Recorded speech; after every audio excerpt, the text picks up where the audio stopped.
Allez, bienvenue dans cette exploration d'une machine biologique absolument incroyable. Une machine qui nous permet non seulement d'entendre une symphonie, mais aussi de tenir en équilibre sur un pied.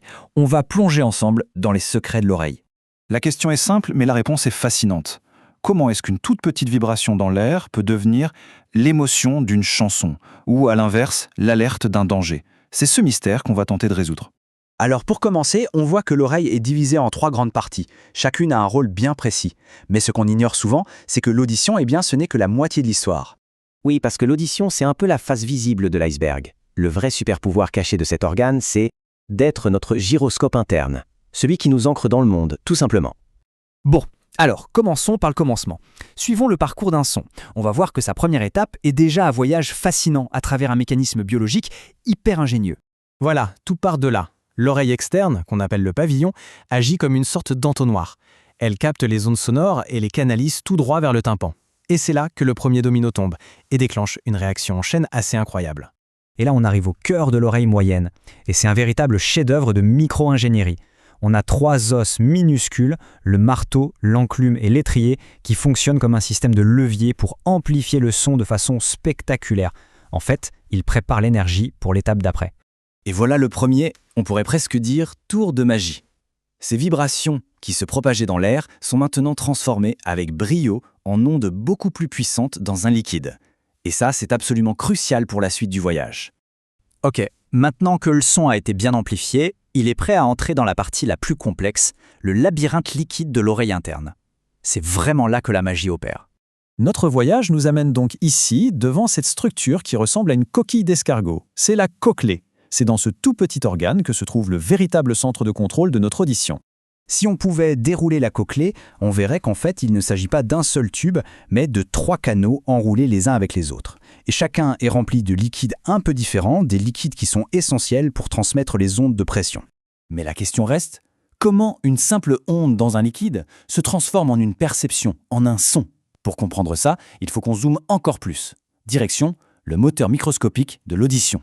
Et le voilà, l'organe de Corti. Et au cœur de cet organe, on trouve les véritables stars du spectacle, les cellules ciliées. C'est elles, et uniquement elles, qui vont servir de traductrices. Et là, c'est l'illustration parfaite du moment de vérité.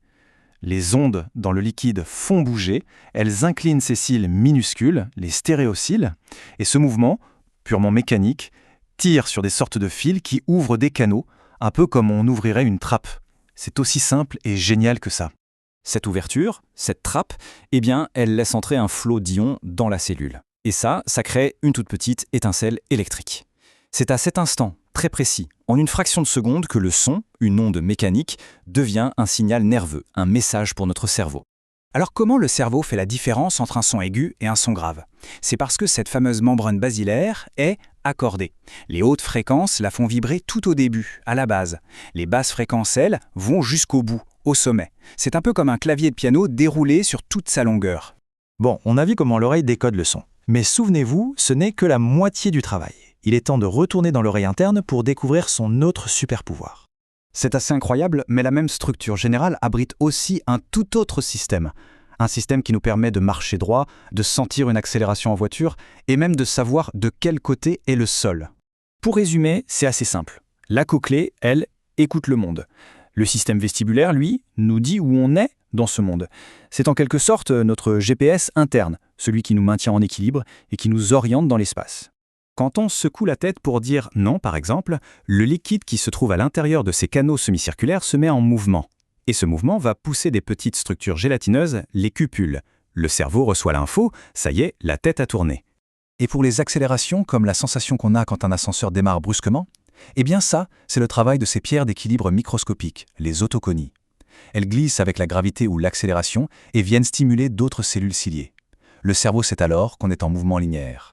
Alors maintenant, tous ces signaux électriques, qu'ils viennent du son ou de l'équilibre, convergent tous vers la même destination. Ils empruntent une seule et même autoroute de l'information pour leur voyage final, direction le cerveau. Ces signaux voyagent donc le long du nerf vestibulo-cochléaire jusqu'à une zone bien précise du cerveau, le cortex auditif. Et c'est là, et seulement là, que cette suite d'impulsions électriques est enfin décodée, interprétée et devient un son qui a du sens. Finalement, il faut bien se rendre compte que toute notre réalité, que ce soit les sons ou notre position dans l'espace, n'est en fait qu'une symphonie de signaux électriques interprétés par notre cerveau. Et ça soulève une question assez vertigineuse. Si notre cerveau interprétait ces mêmes signaux d'une autre manière, à quoi ressemblerait le monde qui nous entoure ?